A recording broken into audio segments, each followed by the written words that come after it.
Hello అండి, ఈ వీడియోలో diploma C23 regulation EC 4th semester వాళ్ళకి digital logic design through Verilog HDL subject నుండి 3rd యూనిట్ బిహేవియరల్ మోడలింగ్ ఉంది కదండి. ఆ బిహేవియరల్ మోడలింగ్లోని ప్రొసీజరల్ బ్లాక్స్ చూద్దాం. ప్రొసీజరల్ బ్లాక్ చూసే ముందు అసలు ఈ బిహేవియరల్ మోడలింగ్ ఏంటో చూద్దాం. Okay, there are different levels of different nothing 4 levels of abstractions in Verilog. ఏంటి ఆ 4 లెవెల్స్ ఆఫ్ అబ్స్ట్రాక్షన్ అంటే data flow level, gate level, switch level, అలానే బిహేవియరల్ మోడలింగ్ కదా. ఆ behavioural modelling is the highest level of abstraction in Verilog. అలానే ఇది దేనికి సిమిలర్గా ఉంటుంది అంటే this is similar to the C language. అంటే బిహేవియరల్ మోడలింగ్ అనేది ఏ లాంగ్వేజ్కి సిమిలర్గా ఉంటుంది? సి లాంగ్వేజ్కి సిమిలర్గా ఉంటుంది.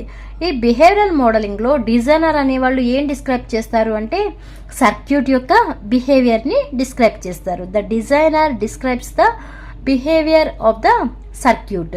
ఇంకేం చెప్పొచ్చు ఈ బిహేవియరల్ మోడలింగ్ గురించి అంటే Verilog provides designer the ability to describe the design functionality in an algorithmic manner. Okay, ఏం డిస్క్రైబ్ చేస్తారు అంటే డిజైన్ ఫంక్షనాలిటీ ఏదైతే ఉందో ఆ డిజైన్ ఫంక్షనాలిటీని అల్గారిథమిక్ మేనర్లో డిస్క్రైబ్ చేస్తారు. ఓకే, బిహేవియరల్ మోడలింగ్నే మనం ఏమంటాము? అల్గారిథమిక్ అని కూడా అంటాం కదా. మరి ఇప్పుడు మనం ప్రొసీజరల్ బ్లాక్స్ అంటున్నాం కదా. ఈ ప్రొసీజరల్ బ్లాక్స్ అంటే ఏంటంటే in Verilog behavioural modelling primarily involves the use of procedural blocks. అంటే ఈ ప్రొసీజరల్ బ్లాక్స్ వల్ల యూజ్ ఉంది అని అలా చెప్పింది, అలా ఇన్వాల్వ్ చేసింది ఏంటిది అంటే behavioural modelling. Okay, that behavioural modelling involves the use of procedural blocks. Procedural blocks like always and initial blocks as well as procedural statements. మరి ఆ ప్రొసీజరల్ స్టేట్మెంట్స్ ఏంటి అంటే if else statement, case statement, loops. మళ్ళీ లూప్స్కి వచ్చేప్పటికి for loop, while loop. Okay, ఇప్పుడు ఈ procedural blocks గురించి చూద్దామండి. In Verilog procedural blocks are essential constructs used in behavioural modelling to define how logic circuits behave over time. The two main procedural blocks in Verilog are always blocks and initial blocks. Okay, మెయిన్గా ఈ procedural blocks వచ్చి 2 types అండి. Always blocks అలానే initial blocks.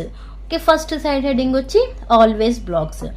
And always block in Verilog is used to specify how signals should be updated based on certain conditions or events. అంటే ఈ always black అనేది వెరీలాగ్లో use చేసి ఏం చేస్తాము అంటే to specify how signals should be updated. అంటే signals అనేవి ఎలా అప్డేట్ అవుతాయి, దేన్ని బేస్ చేసుకుని? Certain conditions or events. Events అంటే లిస్ట్ ఆఫ్ ఇన్పుట్స్ని, ఆ లిస్ట్ ఆఫ్ ఇన్పుట్స్ని బేస్ చేసుకుని సిగ్నల్స్ అనేవి ఎలా అప్డేట్ అవుతాయో స్పెసిఫై చేసేదాన్ని ఆల్వేస్ బ్లాక్ అంటాం. ఓకే, ఇక్కడ సింటాక్స్ రాశాను చూడండి. Always at the rate of, ఇక్కడ ఈవెంట్ అంటే మనకి తీసుకున్న ఈవెంట్స్ని బట్టి సింగిల్ ఈవెంట్ తీసుకోవచ్చు, మల్టిపుల్ తీసుకోవచ్చు. అందుకే event 1 or event 2 or and so అని పెట్టాము. ఈ సింటాక్స్లో స్టేట్మెంట్స్ రాసాం చూడండి. అంటే if the statements in the always blocks are enclosed within begin and end. Okay, ఇక్కడ ఏం కనిపిస్తుంది మనకి? ఇది సింటాక్స్ అన్నాం కదా. స్టార్టింగ్ ఏమని రాస్తాము? Always at the rate of, ఇక్కడ ఈవెంట్ అని రాసాము. నెక్స్ట్ ఇక్కడ చూడండి బిగిన్ అని రాసాము. నెక్స్ట్ లాస్ట్లో ఏమని రాశాను? ఎండ్ అని రాశాను. ఈ మధ్యలో ఏం రాసాము? స్టేట్మెంట్స్ అని రాసాం. అందుకే ఈ స్టేట్మెంట్స్ అనేవి ఎలా ఎన్క్లోజ్ అవుతాయి అంటే దేంతో విత్ అంటే బిగిన్ అలానే ఎండ్. అంటే బిగిన్ ఎండ్ మధ్యలో ఈ స్టేట్మెంట్స్ అనేవి రాస్తాము అని. Okay, these statements are executed sequentially. అంటే ఈ స్టేట్మెంట్స్ అన్నీ ఒకదాని తర్వాత ఒకటి ఎగ్జిక్యూట్ అవుతాయి. అసలు ఎప్పుడు ఎగ్జిక్యూట్ అవుతాయి ఏంటి అంటే ఇక్కడ మనం స్టేట్మెంట్స్ తీసుకున్నాం. ఓకే, స్టేట్మెంట్స్ అనేవి సింగిల్ స్టేట్మెంట్ తీసుకోవచ్చు, అలానే మల్టిపుల్ స్టేట్మెంట్స్ కూడా తీసుకోవచ్చు. సింగిల్ స్టేట్మెంట్ తీసుకున్నప్పుడు ఈ బిగిన్ ఎండ్ ఇదేం అవసరం లేదండి. Only always at the rate of అని ఇక్కడ ఈవెంట్ అని రాసి ఓన్లీ స్టేట్మెంట్ అనేది రాస్తే సరిపోతుంది. అదే మల్టిపుల్ ఈవెంట్స్ తీసుకున్నప్పుడు మాత్రం ఈ బిగిన్ అలానే ఎండ్ అనేది కంపల్సరీ ఉండాలి. ఇక్కడ ఆల్వేస్ అనేది ఏమవుతుంది? కీవర్డ్ అవుతుంది. ఓకే, ఆల్వేస్ అనేది ఏమవుతుంది? కీవర్డ్ అవుతుంది. ఇక్కడ ఎట్ ద రేట్ ఆఫ్ ఉంది చూసారా? ఈ ఎట్ ద రేట్ ఆఫ్ అనేది ట్రిగ్గరింగ్ ఈవెంట్ అనమాట. Okay, at the rate of అనేది ట్రిగ్గరింగ్ ఈవెంట్. ట్రిగ్గరింగ్ ఈవెంట్ అంటే ఏంటంటే మనం కాంబినేషనల్ సర్క్యూట్స్ని యూజ్ చేస్తాము, అలానే సీక్వెన్షియల్ సర్క్యూట్స్ని యూజ్ చేస్తాము. Okay, combination at the rate of అని పెట్టి నెక్స్ట్ ఇక్కడ ఈవెంట్స్ అని పెడుతున్నాం చూసారా? అసలు ఈ ఈవెంట్ అంటే ఏంటి అంటే event is the list of inputs. Okay, event means list of inputs. ఇంకేం చెప్పొచ్చు అంటే event is the sensitivity list. ఈవెంట్ని ఏమంటాము, లిస్ట్ ఆఫ్ ఇన్పుట్స్ అంటాము ఆర్ సెన్సిటివిటీ లిస్ట్ అంటాం. ఇప్పుడు ఈ ఆల్వేస్ బ్లాక్కి ఎగ్జాంపుల్ చూద్దాం. అంటే ఎగ్జాంపుల్ ఎలా రాయొచ్చు అంటే, okay, example always at the rate of A or B అని రాశాం. Okay, always at the rate of A or B. Meaning ఏంటి, ఆల్వేస్ అనేది ఏంటి, keyword. Okay, at the rate of అనేదేమో triggering event. Okay, A or B అనేది events. Event is nothing but list of inputs or ఇంకేం చెప్పొచ్చు అని చెప్పాను, sensitivity list అని కూడా చెప్పొచ్చు. అదే ఇలానే always at the rate of ఈ ఈవెంట్ ప్లేస్లో రీసెట్ కానీ ఆర్ క్లాక్ కానీ అని రాసామనుకోండి, రీసెట్ ఆర్ క్లాక్ ఇలా రాసామంటే ఇవేమవుతుంది అంటే సీక్వెన్షియల్ సర్క్యూట్స్ కాదు. ఓకే, సీక్వెన్షియల్ సర్క్యూట్స్ కన్సిడర్ చేసినప్పుడు మనకి ఆల్వేస్ బ్లాక్ యొక్క సింటాక్స్ ఎలా ఉంటుంది అంటే always at the rate of ఈ ఈవెంట్ ప్లేస్లో ఇక్కడ ఏ ఆర్ బి అని ఎలా రాసామో, ఓకే, ఇక్కడ ఏమవుతాయి అంటే రీసెట్ టు క్లాక్ అని రాస్తాం. ఈ ప్లేస్లో ఇన్పుట్స్ ప్లేస్లో రీసెట్ టు క్లాక్ అనేది యాడ్ అవుతుంది సీక్వెన్షియల్ సర్క్యూట్స్కి అయితే.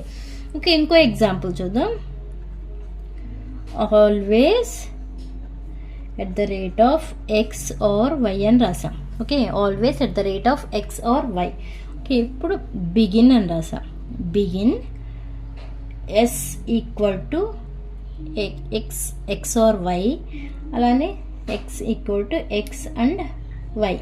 ఇక్కడ ఎండ్ అని రాశాను. ఇప్పుడు మీకు ఏమర్థమైంది, ఇది ఏ గేట్ అని అర్థమైంది, ఏ ఆపరేషన్ అని అర్థమైందండి. ఓకే, ఇక్కడ always at the rate of X or Y ఇదేంటి, ఈవెంట్ కదా.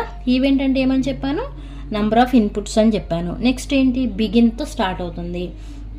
ఎస్ ఈక్వల్ టు ఇది ఏ సింబల్, ఎక్స్ఆర్ ఆపరేషన్కి ఇది వాడతామని చెప్పాను. మల్టిప్లికేషన్కి అయితే అండ్ వాడతాము, ఆర్ ఆపరేషన్కి అయితే ఇది వాడతాము, అది ఇన్వర్టర్కి అయితే ఇది వాడతాం చెప్పాము కదా.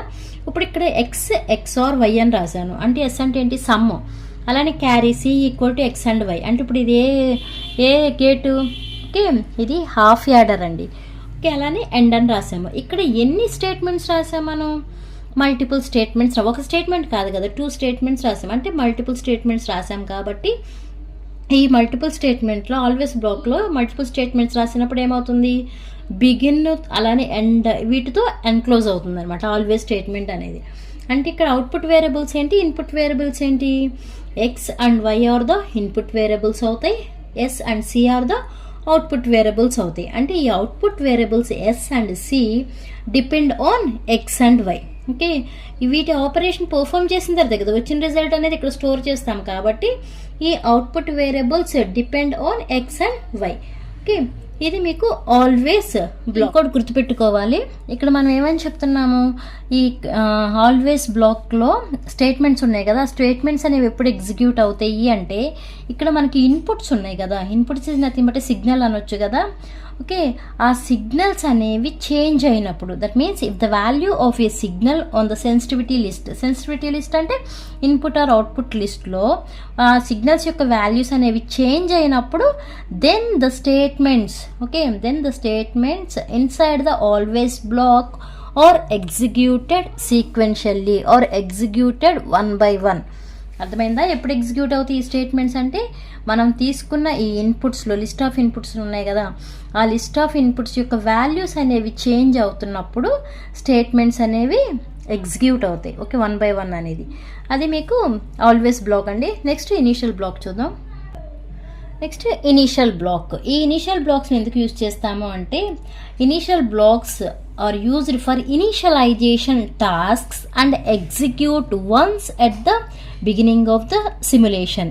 ఓకే, ఇనీషియల్ బ్లాక్స్ అనేవి ఇనీషియలైజేషన్ అంటే ఒక టాస్క్ని ఇనీషియలైజ్ చేయడం కోసం యూజ్ చేస్తాము. అలాగే and execute once at the beginning of the simulation అంటే సిమ్యులేషన్కి ముందు ఎగ్జిక్యూట్ అవుతుంది. Okay, that is the initial block. ఇది ఇంకా దేనికోసం యూజ్ చేస్తామంటే సిమ్యులేషన్ పర్పస్ కోసం ఈ ఇనీషియల్ బ్లాక్ యూజ్ చేస్తాము. For simulation purpose Verilog also provides the initial construct. The initial and always constructs have the same form. Okay, అంటే ఇనీషియల్కి ఆల్వేస్కి రెండింటికి సింటాక్స్ ఒకటే ఉంటుంది, but the statements inside the initial construct are executed only once at the start of the simulation. Okay, అక్కడ ఏమని చెప్పాము, always బ్లాక్లో statements అనేవి మనకి ఇచ్చిన ఇన్పుట్ వాల్యూస్ అనేవి చేంజ్ అవుతున్నప్పుడు ఈ ఆల్వేస్ బ్లాక్లోని స్టేట్మెంట్స్ అనేవి 1 by 1 ఎగ్జిక్యూట్ అవుతాయి అని చెప్పాము. But in initial block statements inside the initial construct are execute only once, అంటే ఒక్కసారి మాత్రమే ఎగ్జిక్యూట్ అవుతాయి. ఎప్పుడు అదంటే at the start of a simulation. Okay, అంటే సింటాక్స్ సేమే ఉంటుంది. చూడండి, సింటాక్స్కి వచ్చేప్పటికి ఫస్ట్ అక్కడ కూడా ఏం రాసాము, ఆల్వేస్ అని రాసాము కదా, ఇక్కడ ఏమో ఇనిషియల్ అని రాసాము, ఇక్కడ కూడా బిగిన్ అలానే ఎండ్తోనే ఈ స్టేట్మెంట్స్ అనేవి ఎన్క్లోజ్ అవుతాయి. అంటే మేము మల్టిపుల్ స్టేట్మెంట్స్ తీసుకున్నప్పుడు ఈ బిగిన్ ఎండ్ యూజ్ చేస్తాము. అదే సింగిల్ స్టేట్మెంట్ తీసుకున్నప్పుడు ఓన్లీ ఇనీషియల్ అని రాసి నెక్స్ట్ స్టేట్మెంట్ అనేది రాస్తే సరిపోతుంది. ఓకే, ఇక్కడ ఎగ్జాంపుల్ చూసుకుంటే ఇనీషియల్ బ్లాక్కి ఇనీషియల్ బిగిన్. నెక్స్ట్ ఏంటి ఏమని చెప్పాము, initial blocks are used to initialize the tasks అన్నాం కదా. ఇక్కడ clear equal to 0, variables initialized. Okay, next clock equal to 1 అంటే ఎప్పుడు మనకి చెప్పాము, ఎప్పుడు ఇనిషియలైజ్ చేస్తామని చెప్పాము. Okay, beginning of the simulation. Okay, clock equal to 1 అంటే beginning of the simulation. Next end, initial, begin, specify simulation waveforms అని A equal to ఇలా రాసాం కదా. ఇక్కడ ఒక ఫార్మాట్. ఇక్కడ ఏంటి అంటే at time 0 seconds, at time 0 seconds అప్పుడు 00 అనే వాల్యూ అనేది ఏకి అసైన్ అవుతున్నట్టు మీనింగ్. ఓకే, అలానే ఇక్కడ చూసుకుంటే 50A ఈక్వల్ టు ఇలా ఉంది కదా, అంటే ఎట్ టైం ఫీ అంటే 50 seconds తర్వాత 01 అనే వాల్యూ ఏకి అసైన్ అయ్యింది అని మీనింగ్. అంటే కొంత డిలే తర్వాత ఈ వాల్యూ అనేది ఏ అనేకి వేరియబుల్కి అసైన్ అయ్యింది అని. ఇక్కడ 100A ఈక్వల్ టు ఇలా ఉంది కదా, అంటే at time 100 seconds. Okay, 10 is assign to A. Okay, that is the end. కొంచెం కన్ఫ్యూజింగ్గా ఉంది, ఒకటి 2 సార్లు వినండి, అర్థమవుతుంది. ఓకేనా, ఈ వీడియో మీకు అర్థమైతే లైక్ చేయండి, షేర్ చేయండి, అలానే సబ్స్క్రైబ్ చేయండి. Thanks for watching.